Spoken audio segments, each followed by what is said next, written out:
Okay, guys, so we have been talking about the applications for a godly wife. We went through the seven principles, and they mirrored, but somehow, they weren't exactly, but they complemented the applications for a godly husband. And just like we went through the practical applications for a godly husband, we're going to also go through the practical applications for a godly wife.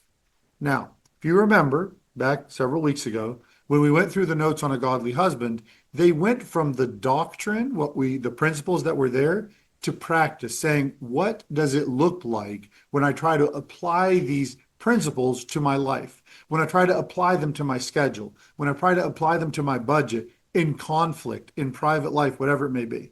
The same idea is going to apply here to the godly wife. How do we take those principles and apply them to real life? Now, Scripture does not call a woman to admire biblical ideals. It doesn't say, wow, that was a great woman. If you read a story about Ruth, you read a story about Esther, you see about Priscilla, you see about all these different people, and you're like, wow, they were amazing women. Look at Tabitha. The whole neighborhood loved her.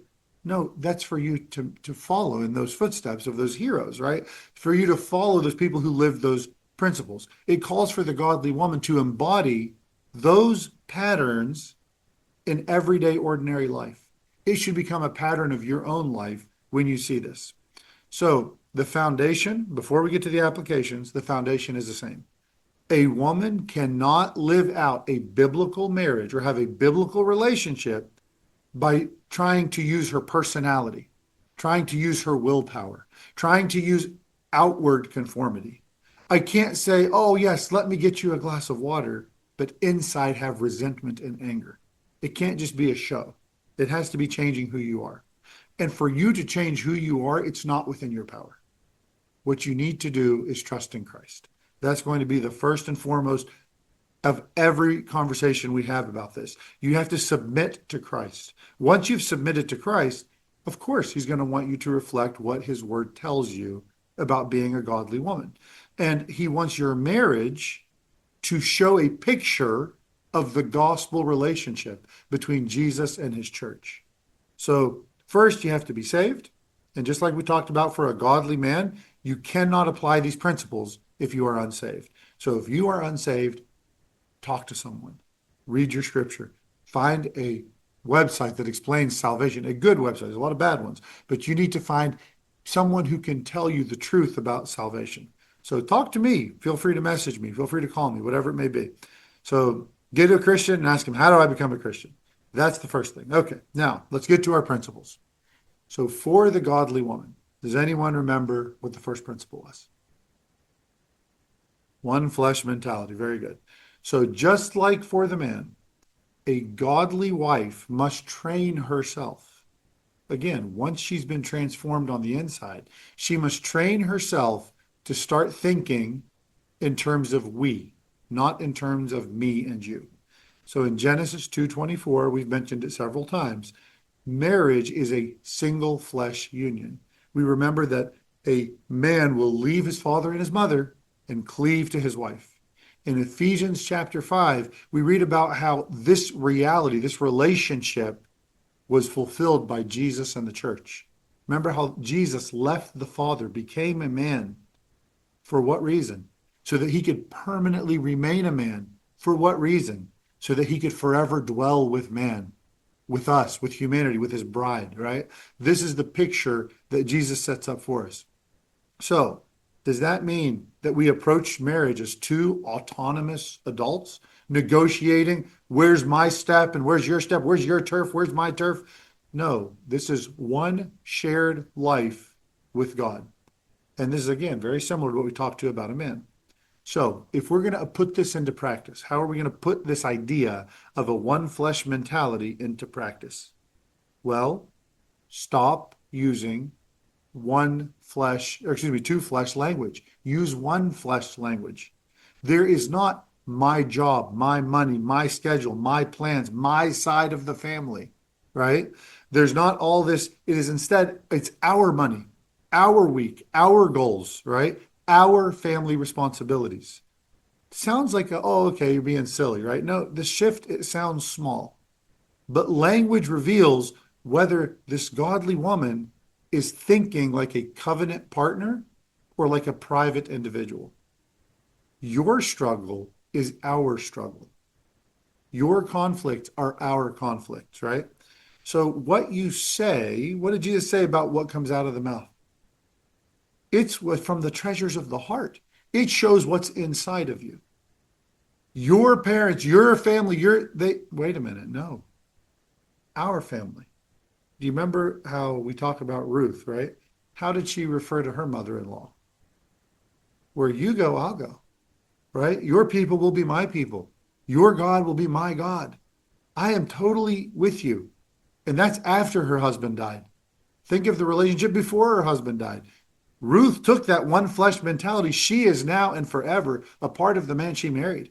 And that comes with the whole package, right? Her in-laws and everyone else. Now, it's not a fake it till you make it. That's not what we're talking about. This is a life of oneness. You have a one life. So every woman hearing this, everybody that's hearing this, will probably be able to tell me what their husband always does that annoys them.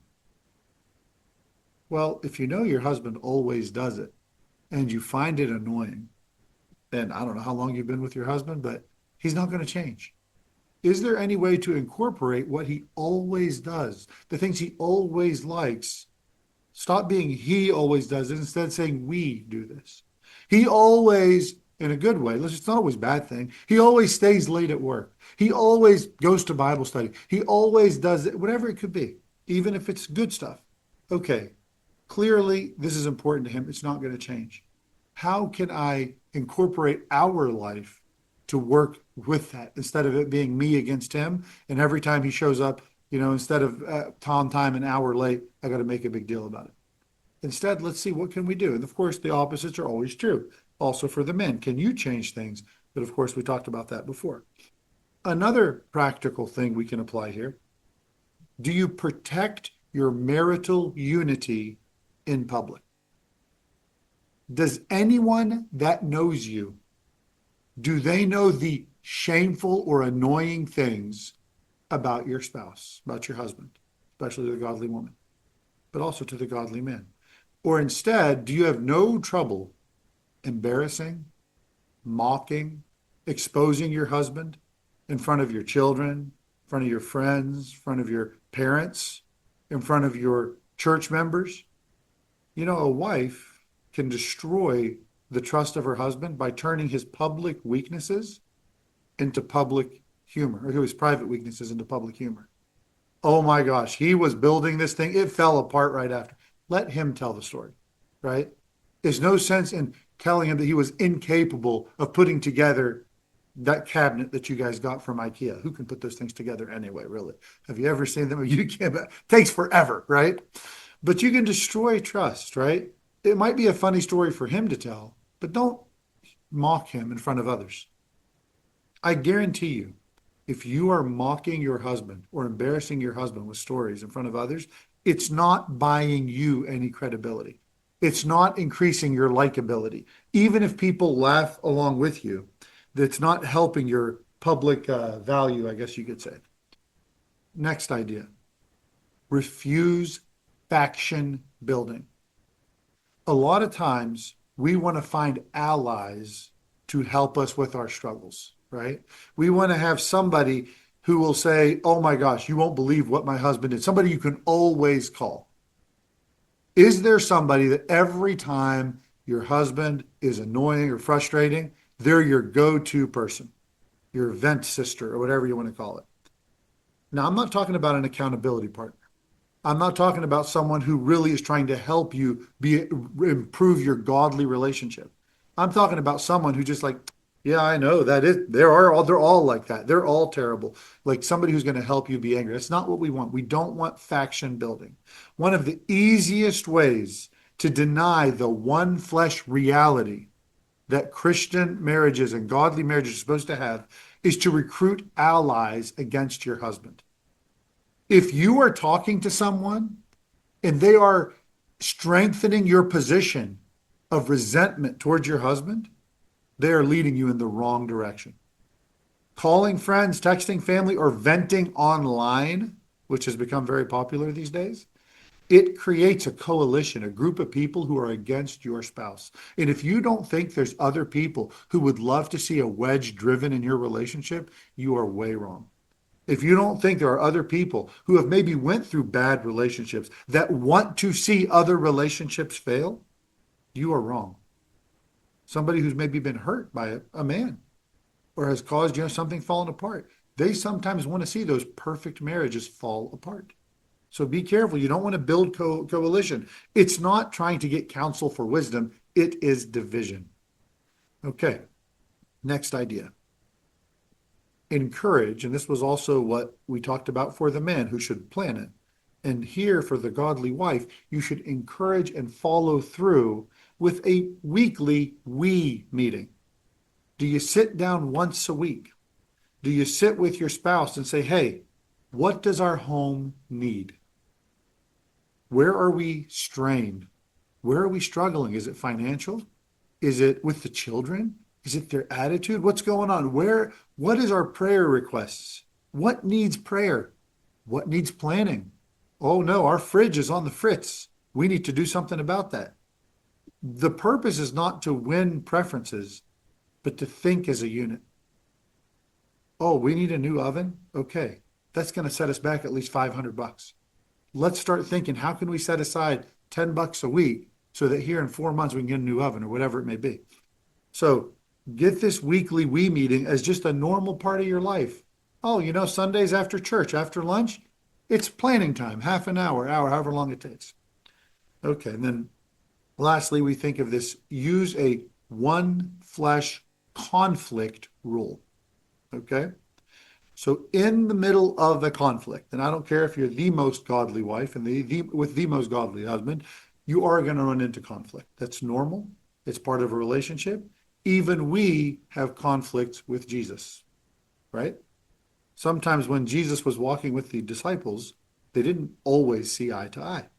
Sometimes they wanted to call fire down from heaven. And Jesus like, hey, you totally are misunderstanding what your position and of what spirit you are. And of course, other times he had to correct them. So there's going to be conflict, right? So in the middle of a conflict, it is okay to say out loud, hey, let's take a breather. We're not enemies.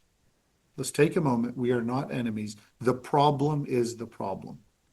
Then move from accusing one another, or in this case, the woman accusing the man, to joint problem solving.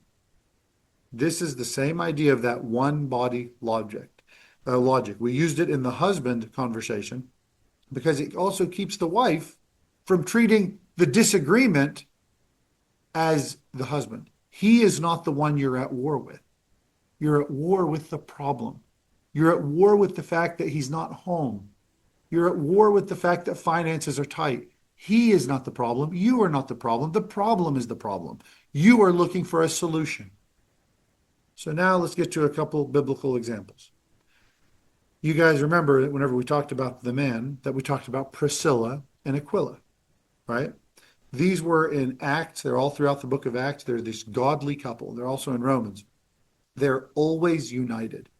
They're always a team laboring for the Lord. They would help Paul. They would help Apollos. They would spread the gospel. They would labor together in hospitality, treating others well. In traveling, they would go from Rome. They'd go to Corinth. They'd go wherever they needed to go. And they labored together in teaching, in their ministry. It wasn't his calling and she came along, or her calling and he came along. They labored together. They had one calling. And it shows this married couple functioning together rather than competing with one another. And by the way, interestingly, and I don't think there's any coincidences in the Bible, many times when they're mentioned, it's sometimes Priscilla and Aquila, and sometimes Aquila and Priscilla. It's not always labeling one first and then the second, like the man and then the woman, or vice versa. They are interchangeable. Why would that be? Because they were always together, always working together. Could you imagine if at every church there was a pastor and his wife? The pastor was preaching, the wife was always there. And at greeting places, there was always the pastor's wife, every time you saw, in our case, Brian and Stacy, Brian and Stacy. When it goes to sporting events, Brian and Stacy. When it goes to public events, Brian and Stacy, Stacy and Brian. If they were always united, always together, they would be used interchangeably because you never saw Brian doing the ministry without Stacy. And you never saw Stacy doing the ministry without Brian. Doesn't mean at every single event, but you get this idea that they are servants together. It's not he's the pastor and she's married to him. No, this is the pastoral family. And obviously the Bible tells us very clearly for the man to be an authority of the church, but that doesn't mean the woman has no value. We see that in Priscilla and Aquila. Both of them were very engaged in their ministry. And the way that it was successful is they had one heart about it. She wasn't angry with him for serving, and he wasn't angry with her for serving. They were serving God together in whatever calling they had. Okay. Another great example is the one flesh mentality is where we get the idea of the one flesh mentality. Adam and Eve, right? Remember when God created them? Who did God give command of the entire earth to? Well, Adam or both? Let's read it. Genesis 1:28. I'm going to read it out loud for you. And God blessed them. Is them a singular or a plural? Plural, right? And God said unto them, be fruitful and multiply and replenish. Now that today means refill, but in the original, not even the original, but even in original English, replenish meant to fill. You don't plenish something, you just fill it. So then fill the earth and subdue it. I want you to conquer the earth to them and have dominion over the fish of the sea and over the fowl of the air and over every living thing that moveth upon the earth. Did you hear that? God told Adam and Eve, you two, as one unit, will rule over the planet, and you will be able to tame every animal ever created. Yes, that includes T-Rex. That includes the blue whale. That includes every lion. That includes every living thing that moves upon the earth. They were to have dominion and they were able to subdue it under their authority. Do you see how it's one idea, one flesh? Now, of course, there was sin. Sin entered the world, and sin has messed everything up. There was an old song from Vacation Bible School here several years ago that says, sin messed everything up, right? And it really did. But when they sinned, they were still treated as a unit. We often look at their punishments, right? And their punishments were a little bit different. But did it not affect the other? Didn't the punishment of one affect the other? God talked to each one of them separately. But when it came to their shame, when it came to their eviction from the Garden of Eden, when it came to their struggles, weren't they still a unit? These were not roommates that had to deal with separate issues. They were responsible together, and their punishments affected one another.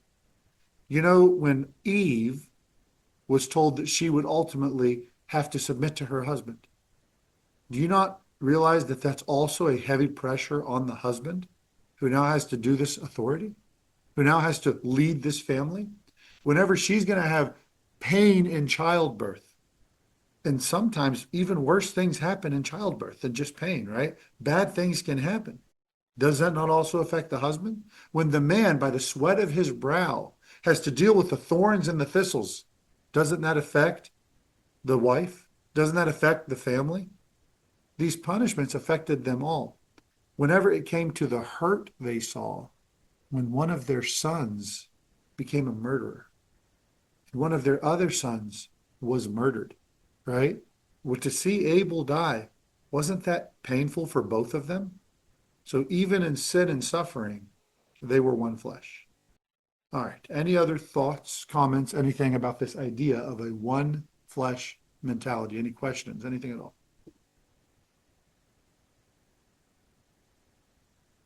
Okay. Yes.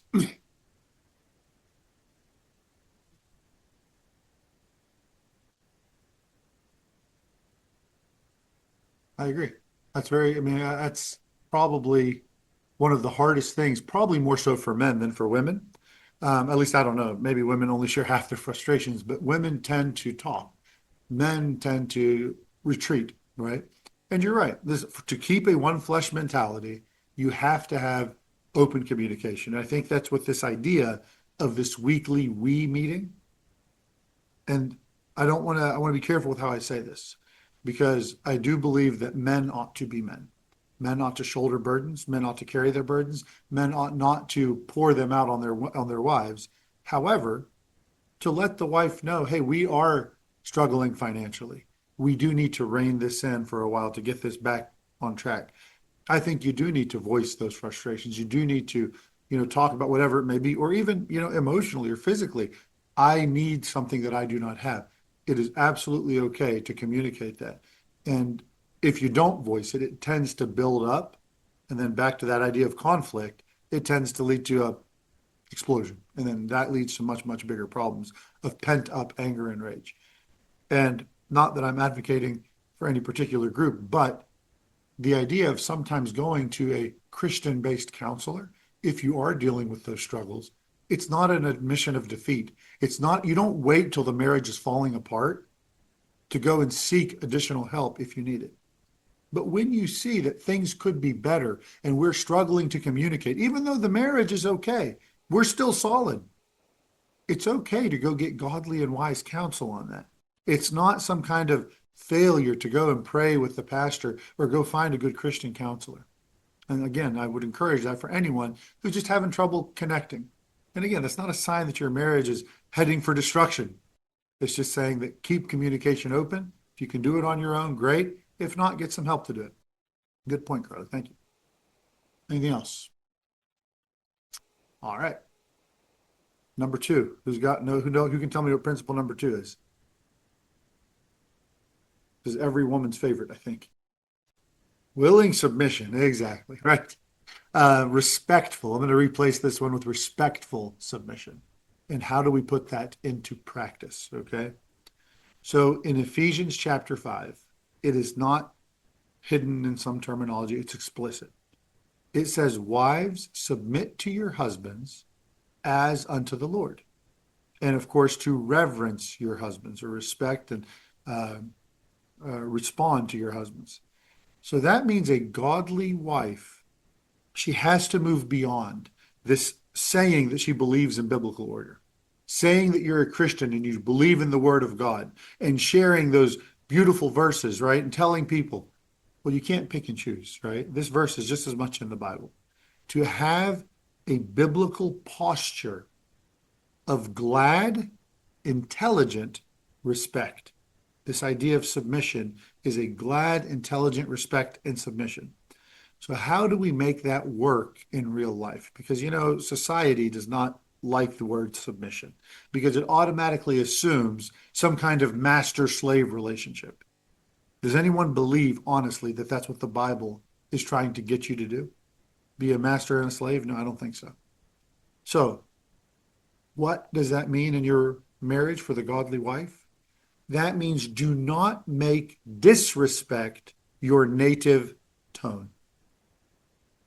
How can I, if I'm talking to you right now, how could you disrespect me? Well, you could roll your eyes. One of the most disrespectful things you could do is your facial expressions, right? Rolling your eyes, looking away. I'm listening. Sharp sarcasm, right? Public contradiction, curving your tongue. Public contradiction, right? Oh, well, come on now. Did you actually cut the whole yard, right? Always like contradicting in public, cutting jokes. Oh, yeah, yeah. He always makes sure his hair looks nice, which I do because I don't have a problem with that. But the point is these cutting jokes, treating your husband like an overgrown child, despite how you feel he is acting, right? Is disrespect your native tone? Is it the way that you approach your husband? Do you, in your mind, see him as immature just because in front of you, sometimes he tones things down a bit. He makes himself seem a little more immature, just as a playful interaction with you. If you want to know whether he's truly immature, See how he behaves when crisis happens. See how he behaves when danger is present. Then you'll know whether he's truly that immature child that can't pick out his tie or find a shoe, which, believe me, that happens a lot, and I really can't find my shoe. But the point is, that's not always the behavior. That's sometimes how they behave with you. So don't make disrespect your native tone, because I promise you, if you're an eye roller, 100%, your children will become eye rollers. If you talk sarcastically towards your husband, 100% your children will become sarcastic and rude to their father. By the way, the opposite's also true. I know we're talking about the godly wife, but because all the spouses look at each other, we got to remember the truth. It's also true for the husband to the wife. If the husband's an eye roller, 100%, the daughter will become an eye roller. The son will become an eye roller. John, why are you hiding over there? Anyway. But you guys, this is the point is, if anything we've said during any of these talks make you feel uncomfortable or a little bit ashamed, that's a good thing. That's the best thing ever, because now you begin to realize things you can improve. Now you begin to realize, where am I failing on being godly and where can I be better? So take this as a positive, right? Okay, so we said don't disrespect your native tone. What next for the godly wife? You can disagree without contempt. Okay? So what submission means is not that you can never have an insight. You can't ever have a concern. It doesn't mean you can't ever have a better way of doing things. But it means you can disagree honestly without trying to humiliate your husband, without trying to corner him, or without trying to force your will to overpower his. It's not, there is no way we're doing that.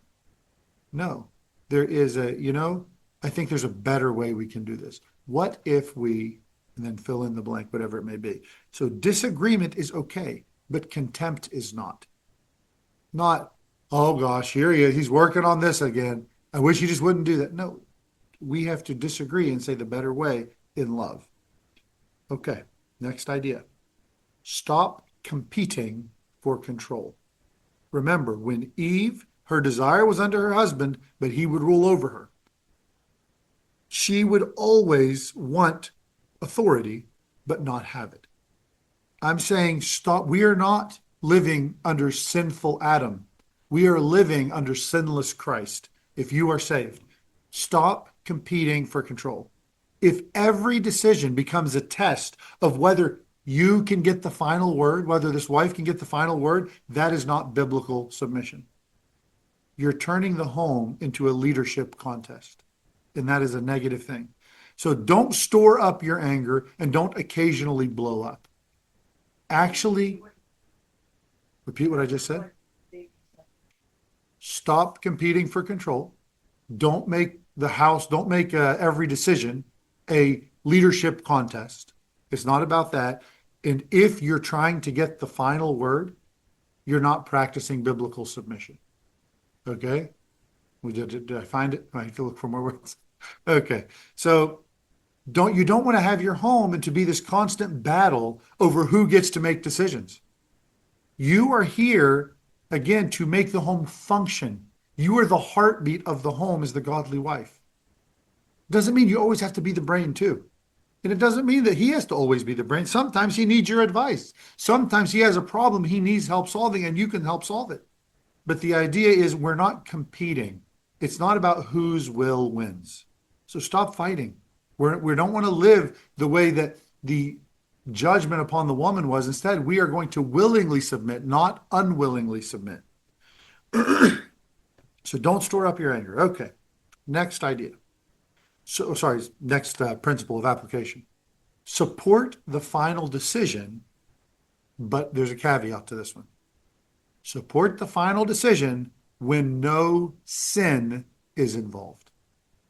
So, if your husband is making a decision and you have had an honest discussion, you've had honest prayer about this decision, and the decision is not sinful, a godly wife should follow her husband without punishing him emotionally or not choosing her preference. if the godly husband decides, we are going to make this investment, SpaceX just went public. I really think it's a good investment. And let's just say that you decide you want to invest in SpaceX, right? And if there's a lot of conflict in the house, should we invest? Should we not invest? Is it a good decision? Can we afford the risk? And for whatever reason, he decides yes or he decides no. And ultimately, after good, loving discussion, you disagreed, but you went with his decision and it goes bad. You're not here to punish. You're not here to say, look what you've done. Look how you've destroyed this. No, you've talked about it. You prayed about it. And again, if it's not a sinful decision, I don't mean you're investing in a strip club or something like that. What I'm saying is that, are you supporting when you disagree if his final decision doesn't line up with yours, right? Is that respectful submission? Okay. And then the last practical application, then we'll talk, of course, if you guys have anything. Teach your children to honor their father. A woman, now again, this is going to be more for the godly parents, but a wife and mother can strengthen or sabotage her husband's leadership in the eyes of her children. If you correct your husband disrespectfully in front of your kids, when you roll your eyes at him, when you treat his punishment and let them get back whatever he punished them from, you're grounded for a week. And then 2 days later, they have whatever they were grounded from back. What does that teach his kids? You don't need to honor your father, right? They treat his standards as optional discipline. Their children dishonor their father. His children dishonor him. This is something you have to be very cautious of, and probably one of the most common things I have seen in many of the families that I've talked with. And many people, they end up contradicting the discipline of one another. And like I said, take every principle the other way too. But be careful. Be careful that you don't turn your kids against your husband. So, next. So Sarah is the classic example that the Bible uses, that Peter uses, as an example of holy submission. So in 1 Peter chapter 3, in verse 5 and verse 6, it says, "For after this manner, in the old time, the holy women, the women who are set apart, the holy women also, who trusted in God, adorned themselves." So how did they decorate themselves? Was it with gold? Was it with silver? Is that how they made themselves beautiful? Being in subjection to their own husbands, even as Sarah obeyed Abraham, calling him Lord, whose daughters you are, as long as you do well, and are not afraid with any amazement. So think about that. Is Sarah shown to be a thoughtless slave in 1 Peter 3:5? Is she to be a submissive person and that can have no opinion of her own? Or was her godly submission a conscious decision which she adorned herself? She decorated herself. Let me read it again and listen. Who made her submit? Was it Abraham or was it Sarah that chose to? 1 Peter 3:5 again. "For after this manner, in the old time, the holy women also, who trusted in God, adorned themselves, being in subjection to their own husbands."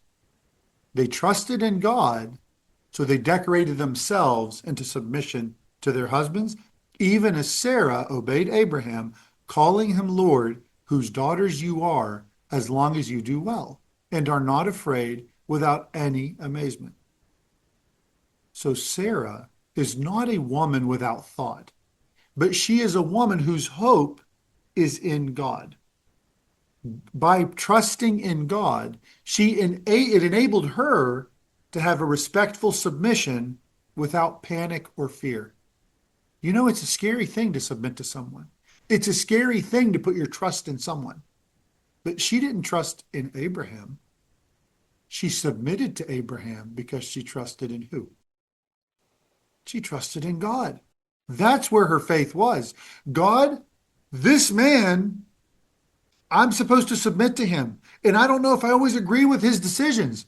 But Lord, you asked me to submit to him and I'm going to. That's not easy. It's not easy. But again, it's trusting in God to submit. It's a heavy thing. And by the way, for the man, it's also not easy to trust God in general. Women tend to be able to trust God more easily than men because men are more self-reliant. They're more, I've got to be the one to take care of this. I've got to provide. I've got to this. And yes, you do have much responsibility, but women tend to have the ability to submit to God more easily. And that should lead them to trust in God, even in difficult situations and difficult marriages. And again, this is not an argument that every marriage is going to be perfect, but this is a point of a principle for a godly woman. So another example besides Sarah and Abraham is Abigail and Nabal. Who can remember their story? What happened in their story? You remember? Mm-hmm. Like, And why did he deserve food and shelter? You can come in.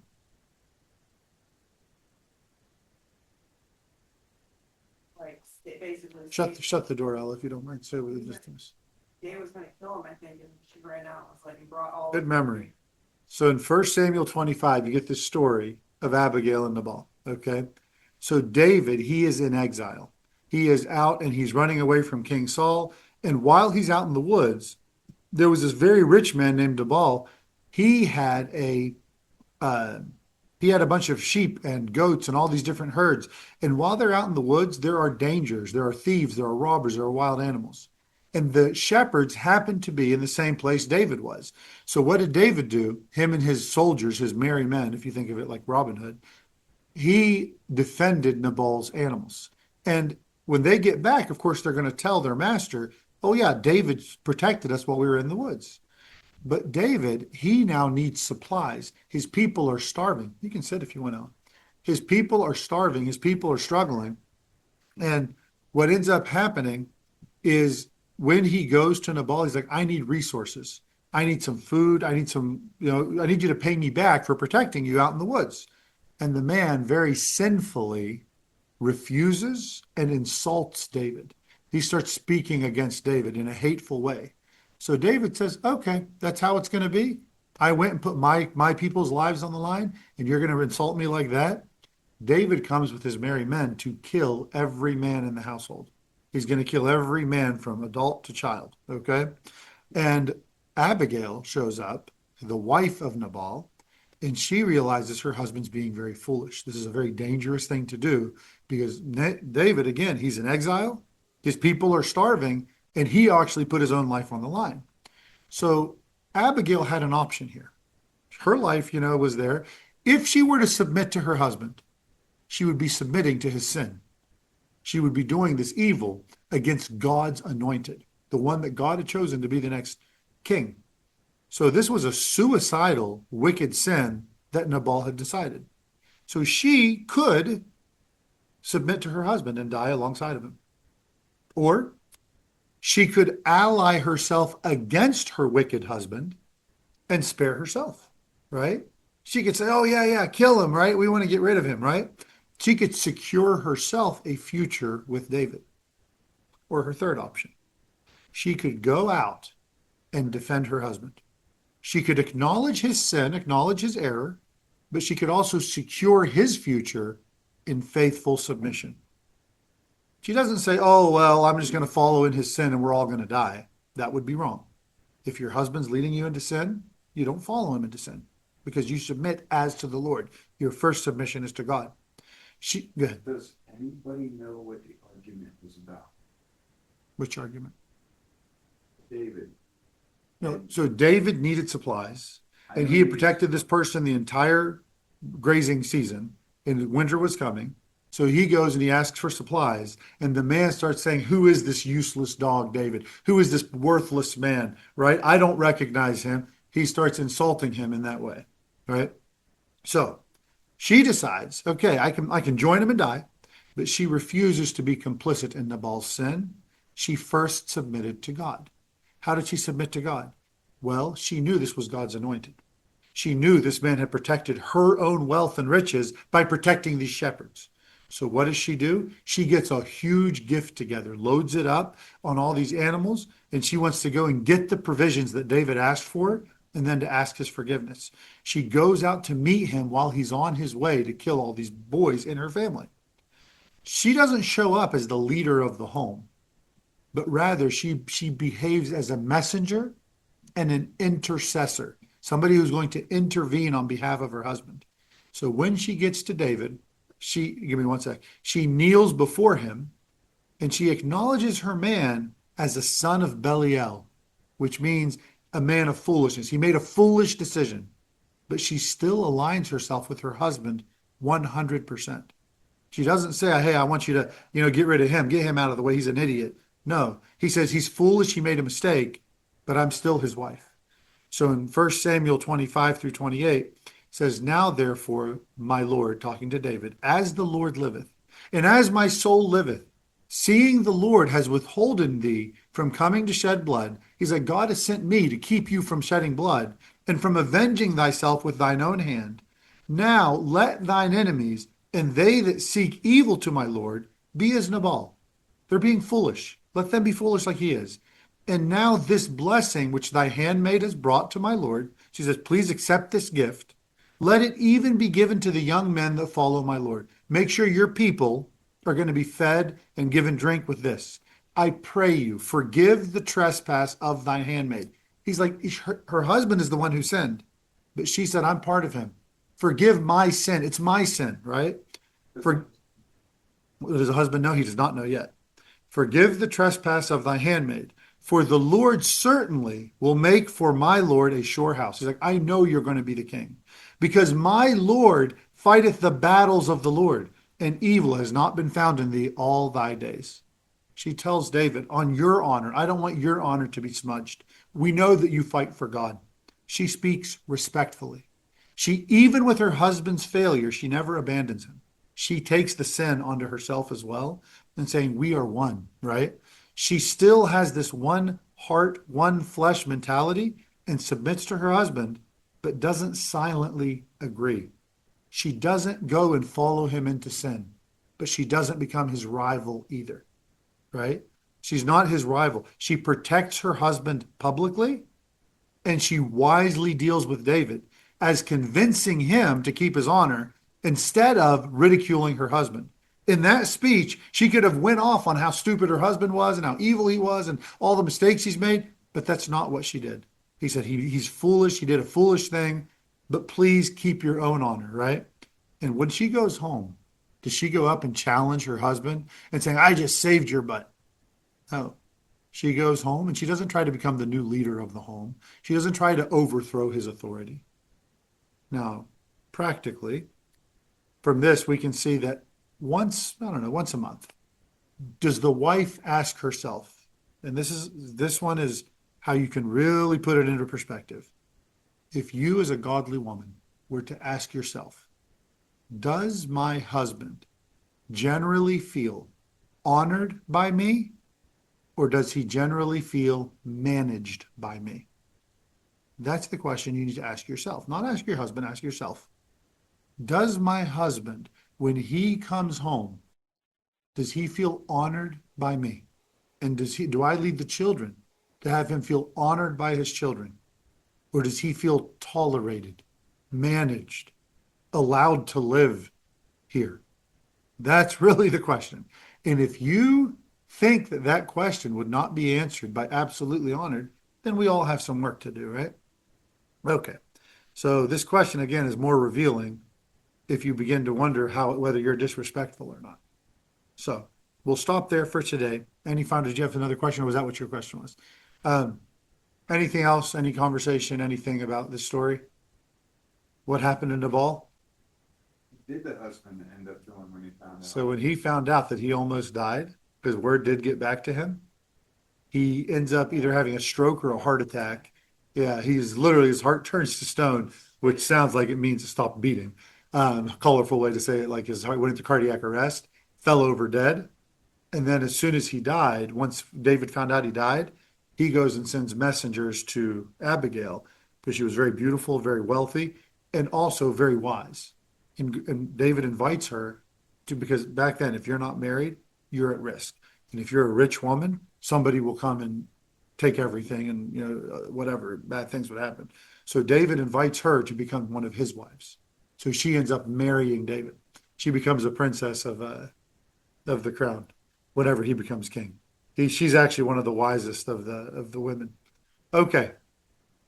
Final thoughts, questions, statements?